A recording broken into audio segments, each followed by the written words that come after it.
পুরাটাই আড়িয়াল খাঁ নদী।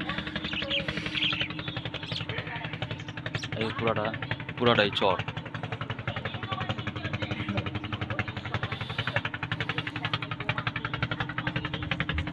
আসসালামু আলাইকুম।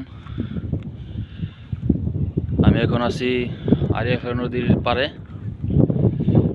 প্রচুর ঠান্ডা, এখানে বাতাসে হাঁটবার জন্য আসলাম, হাঁটতেছি। যেটা হচ্ছে নদীর পাড়। আড়িয়াল খাঁ নদী শুকিয়ে গেছে। আগে এখানটা ট্রলার আসতো, এখন আর ট্রলার আসে না। মাও থেকে ট্রলার আসতো এখানে, এখন নাইশা থেকে আসে, তাও চরে ঠিক আসে। তো এটা হচ্ছে সেই নদীর পাড়।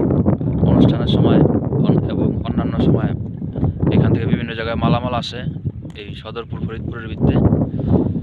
এই হচ্ছে সেই আড়িয়াল খাঁ নদী, আর এটা হচ্ছে চর। এই যেটা পাড়, আমি এখন পাড়ে আছি। আর ওই যে দেখেন ওই পাড়ের চর।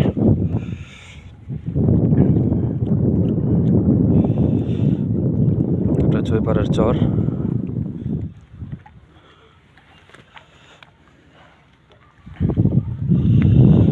এখানে আসলাম, হাঁটতে হাঁটতে এসে মুখটা ধুইলাম, ব্রাশ করলাম, মুখ ধুইলাম। এখন খেজমতে চলে যাব।